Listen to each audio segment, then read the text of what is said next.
Nuns witness a burning at the stake. They return to the convent, shortly followed by this man and his henchmen. They are looking to steal the Holy Grail. The mother laughs in his face. He smacks her. Shit jumps off. People losing heads. People losing arms. People losing eyes. People getting the old 2-for-1 special. Folks getting backstabbed. Complete fucking chaos, man. The head nun tells another to take the Grail across the sea. A man on a deserted island is rescued after 20 years. The woman on the ship tells him that the world is basically perfect now. No war, no famine. It's all because of an algorithm. Mrs. Davis. We meet Sister Simone. She saves a man from being scammed by magicians. Before she leaves, the Vic gets a phone call. It's for Simone. The caller is Mrs. Davis. Simone refuses to take the call. She rides off. She goes to see her handler, Jay. She asks him if he has any new targets. He gives her a blank order. She tells him about Mrs. Davis calling her again. She won't take the call because he killed her father. It's a happy birthday. Simone hanging with the sisters, making jams, having drinks with the mother. The following day, they head off to deliver the jams. But before they do, mother leaves in a chopper. Along the way, they make a pit stop. Simone knows that Mrs. Davis has set up this distraction. Mrs. Davis destroys their jams. Mother fires everyone. The contributions have stopped. She gives the sisters reassignments and a stipend. Simone says that Mrs. Davis is causing this because she won't talk to her. Mother tells her perhaps she should. Simone leaves her favorite horse behind. Mrs. Davis sends the girls over with a phone. They tell Simone the location to talk to Mrs. Davis when she's ready. The worker at the restaurant tells Simone he doesn't want to get hurt. Simone goes into the kitchen and gets shot with a tranquilizer. She wakes up with some Germans questioning her why Mrs. Davis wants to talk to her. They've strapped her favorite horse with dynamite. Kaboom, if she doesn't give them answers. She manages to take the detonator from the dude with a magic trick. She escapes and gets scooped up by Wiley. They make it to the hideout, a bunker. Wiley calls Simone Lizzie. She corrects him. Wiley is in a resistance group. Resistance against the algorithm. He tells her that the detonator is just a prop. He grabs it and presses the button. Horse, dead. Simone is back at Jay's restaurant, demanding a target. He tells her he's trying to protect her. He gives her the real assignment that he previously held back. The target, Mrs. Davis. Simone arrives at the meet. She's greeted by Mrs. Davis' proxy. She's presented with a gift. It contains a Queen of Hearts, a card with significance to Simone. Mrs. Davis has a quest that only Simone can complete. Mrs. Davis will grant Simone one wish if she completes the quest. Simone's wish is that Mrs. Davis goes away, dies. Okay, cool. The quest? Find and destroy the Holy Grail. It's 2001, Reno, Nevada. Young Lizzie is at a magic show. The magicians are a husband and wife team. Lizzie volunteers for the trick. The magician throws the cards. She catches the Queen of Hearts. This happens to be the secret card of the other participants. The girl's mom and dad drop her off at a pickup spot. The girl gets picked up by the Magic Act couple, Monty and Celeste. They're her real parents. And Lizzie is today's Simone. The mom is the brains of the outfit. The dad just can't wait to see what she's planning. He talks Lizzie into finding out what's in mom's private room. Lizzie breaks in. She's shot with a booby-trapped bow and arrow. Lizzie wakes up in the hospital. Her mom wants to know if dad put her up to breaking into the room. Her dad is hoping that she bites her tongue and keeps it a secret. Like a real G, Lizzie says that she did it to bring them together. While waiting for her liver operation, Lizzie meets another kid waiting for the same operation. His name is Wiley. Present day, Simone wraps up her session with Mrs. Davis. She's given a phone number to call that should get her started. The proxy tells Simone that Mrs. Davis has done good for a lot of people. Simone still wants it dead. An older gentleman walks into the room to sample the piano. He's searching for his deceased wife's piano. This is not the one. Simone tells him that she'll pray for him. Yeah, whatever. Simone spots the exterminator van that's been following her. She asks the proxy if she wants to trade lives. The men follow Simone's car.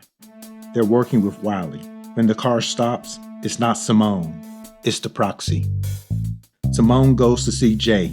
He's busy in a meeting behind the door with the boss. Simone leaves a note behind for him. She tells the dude that she's Jay's wife.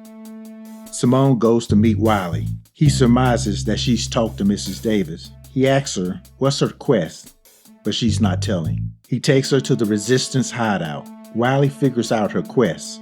It's the Holy Grail because of Germans, Nazis. Wiley introduces Simone to JQ. He's studying the algorithm. The quests are distractions.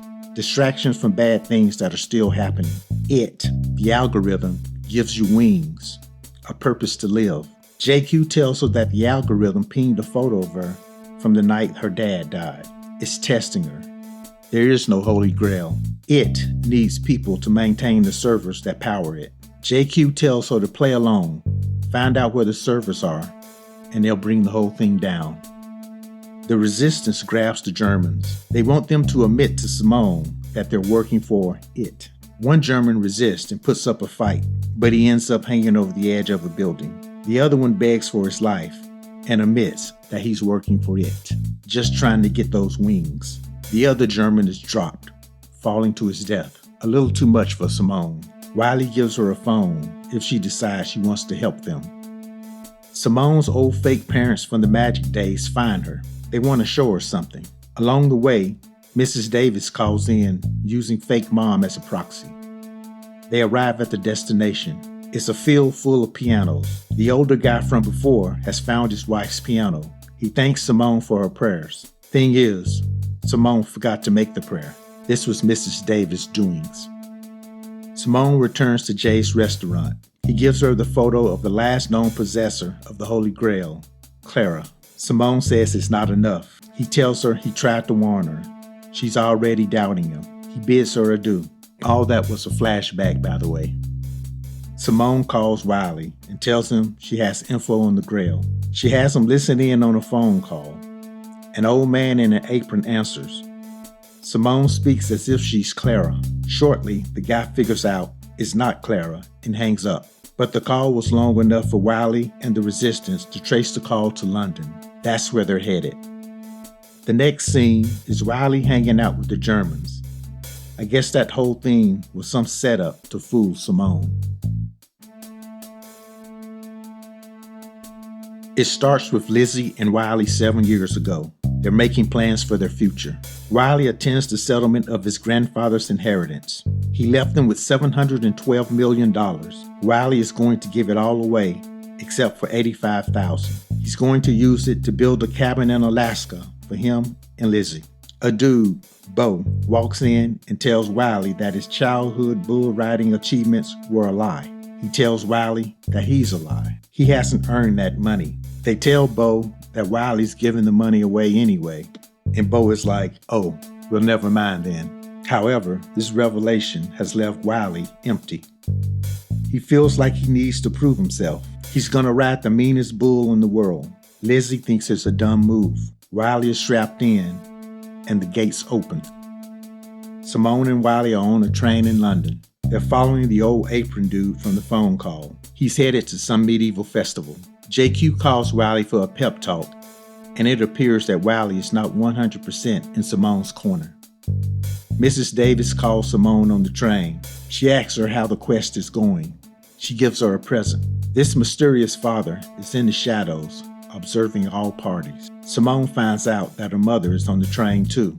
Her mother believes that her husband is still alive. She's hunting him. She also thinks that Simone helped fake his death. They spot the old man and Clara at the festival. Wiley joins the contest along with the old man to spy on him. The contest begins. Basically, it's a contest of will and endurance. Wiley's kinda into it. Simone ain't gonna sit there and watch this mess. She leaves. Simone returns to give Wiley some intel. Clara has checked into a hotel using the name Matilda. Plus, she has a wetsuit. Perhaps the Holy Grail is underwater. She also has some BKs to help out Wiley. but he rejects them because they're a gift from Mrs. Davis. Then again, they are comfortable, so he wears them. The father from the train asks Wiley where he got those shoes. None of your damn business. The old man tells Wiley a story of trying to gain a woman's love by winning this contest. In telling the story, he mistakenly removes his hand from the sword, thus being eliminated from the contest. Simone's back. She's got a lead on the transfer of the Holy Grail. But even though the old man has been eliminated from the contest and is gone, Wiley wants to stay in the contest. Simone's gonna have to do this without him. Simone arrives at the transfer. I'm pretty sure they cut the Grail out of some woman's stomach. There it is, the Holy Grail. Clara sneaks up on Simone, except Clara thinks Simone is Clara. I guess she isn't Clara after all. Simone finesses the woman and gets away. Simone returns and Wiley is still up there. She notices that he's got wings. She thinks he's down with Mrs. Davis, but Wiley tells her he got his wings another way. He's got an expiration date. This way, the algorithm gives you wings without having to complete the quest. It's a shortcut. He wanted to matter, to be worthy of his boots, as Bo would say. Wiley tells Simone he knew the moment that he lost her love. Back at the rodeo, he chickened out. Simone tells a different story. When he was on the bull, she prayed that he wouldn't die. When she opened her eyes, she was somewhere else, a restaurant. She saw Jay. It was love at first sight. Jesus, baby. She opened her eyes and she was back at the rodeo. Wiley doesn't believe that she transported somewhere and met Jesus. He curses Jesus. You know what that means. Here comes the lightning. Wiley is getting put into an ambulance. They drive away. Another ambulance pulls up asking about the man who got struck by lightning. Simone tells him that the other ambulance just took him away. What other ambulance? Inside Wiley's ambulance, the father sprays him with green gas to knock him out. I had pretty high expectations going in. The cat that's behind this was also behind Lost and The Leftovers, two shows that I really liked. I mistakenly thought that this was going to be a serious show, not a comedy. I guess the comedy title fits. It's not a ha-ha comedy, but more of the absurd type of comedy. The first two episodes matched the level of my expectations, but the third felt sort of stalled. I think the better is yet to come for this, so I'll just give it a 7 for now. That said, I'm definitely still in on it.